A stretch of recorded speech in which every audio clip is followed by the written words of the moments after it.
Takže přátelé, ahoj.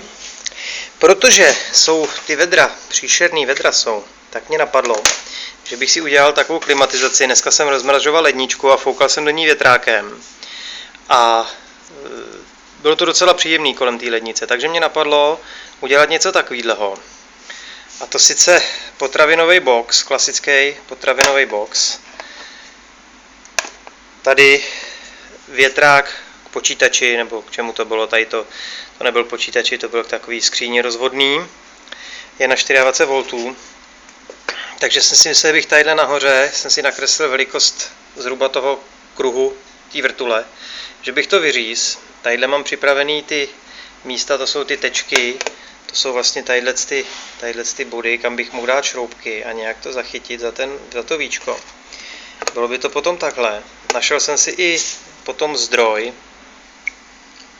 protože je to 24V ta vrtule, tak jsem si našel tadyhle 24V zdroj, docela se to podařilo, je to normálně tadyhle na jacka, tadyhle mám k němu šňůru, ta je dlouhatánská, takže to budu moct pohybovat s tím, kam budu potřebovat od zásuvky.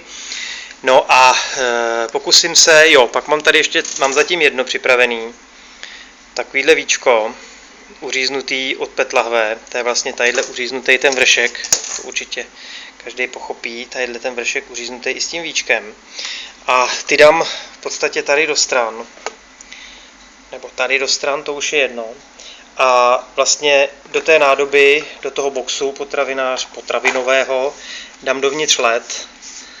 Ze zhora do toho budu foukat tím větrákem, půjde tam teplý vzduch z okolí, tady to odšpuntuju a tady těma dírama bočníma já tam dám těchto hrdel, tam dám víc, třeba 3 takhle vedle sebe nebo nejméně 2 a těma by mi měl jít ten ochlazený studený vzduch, který se o ten led ochladí, by měl jít ven. Je to sválně takhle nejenom obyčejný díry, protože až mi to vevnitř ten led roztaje a ponesu to vylejt, samozřejmě roztaje, ponesu ho vylejt, tak si ty hrdla zašpuntuju, aby po cestě, když mi to bude vevnitř plouchat ta voda, tak aby mi to neteklo ven. Takže já teďka se do toho pustím a uvidíme, co to zhruba tak asi udělá. Takže protože jsem si myslel, že tohleto víčko je pružný, což ono je, takže to půjde řezat řezátkem, ale jak je vidět, tak jen tak jsem chyt, tady až mi to prasklo zhruba sem, takže budu muset zvolit jinou technologii než řezání řezátkem tady toho velkého kruhu, velkého kola vyříznutí do toho víčka. Takže nakonec jsem zvolil techniku nahřátého nože, protože se jedná o plast, tak ten nůž jim prochází, je potřeba ho několikrát nahřát a jak je vidět, tak potom se s ním dá poměrně snadno ten plast řezat. Takže tahle technika docela funguje. Takže tady je vidět to vyřízlý kolo. Mám tady už připravený i ty dírky, jak jsem říkal. Tady je ten vnitřek, jak mi tady prasknul, ale potom to šlo dobře tím horkým nožem. Jak říkám, je to teprve prototyp, až by se to dělalo potom oficiálnějšího rázu klimatizace, tak samozřejmě se to dá ještě podstatně lépe začistit. Takže uvidíme teďka, až tam nainstaluju na to ten větrák, který předpokládám, že tam takhle prostě položím a přidělám a uvidíme. Takže protože se mi nepovedlo najít tak dlouhé šroubky takhle rychle a teďka nemám možnost jít koupit, tak jsem použil stahovací pásky. To znamená, jeden jsem prostrčil tadyhle ze zhora skrz dírku v tom víčku a druhý jsem dojel tím čtverečkem k němu dolů a teďka je ostříhám a mělo by to fungovat podobně jako šroubek. Takže uvidíme, až to ostříhám, jak to bude vypadat. Takže větrák máme na místě. Je dobrý si zkontrolovat, na kterou stranu větrák fouká, abyste ho neměli obráceně a nebylo to vlastně v podstatě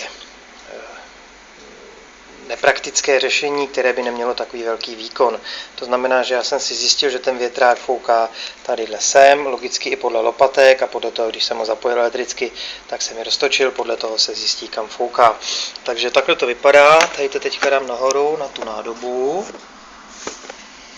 A teďka ještě udělám ty boční vstupy a potom to hned budeme moct zkoušet. Takže tady jsem si označil ty kolečka, který musím vyříznout, nebo zase něčím horkým, asi to udělám zase tím nožem, a pak tam přijde takhle nasadit vlastně to hrdlo té lahve, té petlahve. Takže tady té petlahev, to je ta uříznutá, a tady mám teďka ještě jednu. Normálně se dá do svěráku, veme se klasicky pilka na železo, ta je asi nejlepší, a s ní se to v podstatě tadyhle takto uřízne. Tím vytvoříme zajímavou petlahev, ale hlavně si tím získáme to potom tadyhle obrousíme, opilujeme a máme připravený ten východ boční z té nádoby. Takže opět vyřezávám nožem, radši to dělejte někde venku, protože jak je vidět, tak nůž se samozřejmě obalí částečně tím plastem a potom, když ho nahřáváte pro další práci, tak je vidět, že čoudí a není to zrovna líbá vůně. Takže teď jsem naplnil box ledem, dám víčko, roztočím vrtuli, zavřeme to a pustíme vrtuli a dáme si sem nějaké měření a uvidíme. Takže tady se podíváme, máme tady 27,5 stupně zhruba v místnosti. Rozjedeme tu vrtulku naší a uvidíme, jestli se něco bude dít.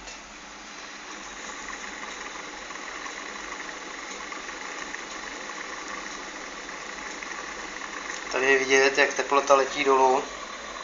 Mám to samozřejmě blízko. Tady mi fouká ten ledový vzduch z obou těch děr. Jde mi to přímo na ten senzor, je to jenom tak, aby bylo vidět, že teda skutečně teplej vzduch je nasáván dovnitř do toho boxu, kde se ochlazuje působení toho větráku o ten led. Tady odsaď mi potom jde studený ven. Já počkám ještě chvilku a uvidíme, kam až se to došplhá.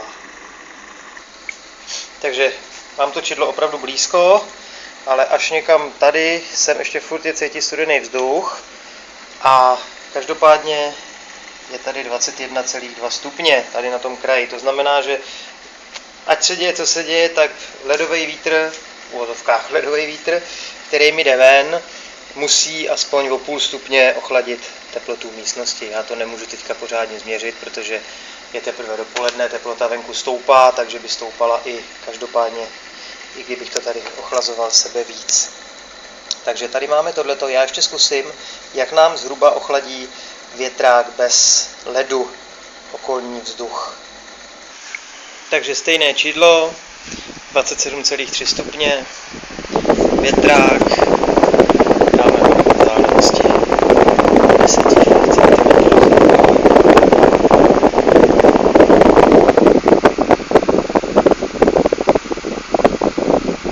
Teplota nám dokonce ještě tady o 10 stupně stoupla.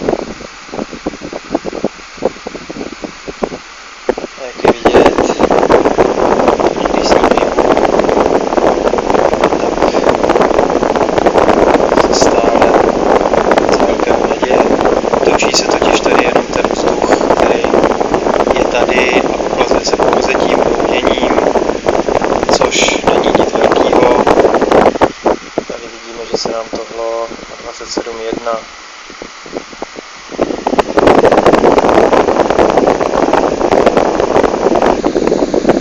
Takže skutečně 27,1, nic velkého se nestalo. Je to příjemný, samozřejmě větrák, když fouká na člověka, tak tím prouděním toho větru suší pot a osvěžuje, ale v podstatě neochlazuje teplotu v místnosti, což, jak tady stojím teďka, 27 stupňů. A to stejný na tom mým výrobku za stejnou dobu bychom byli tak o 2-3 stupně níž. Takže ještě pro porovnání, zhruba stejná vzdálenost.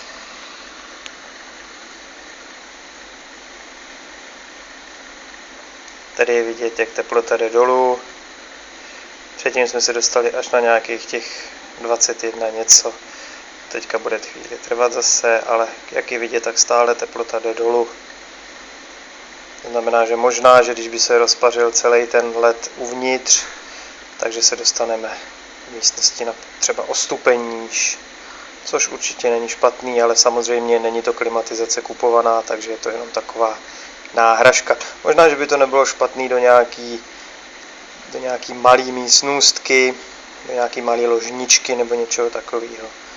Takže tady vidíme, jak stále nám jde teplota dolů.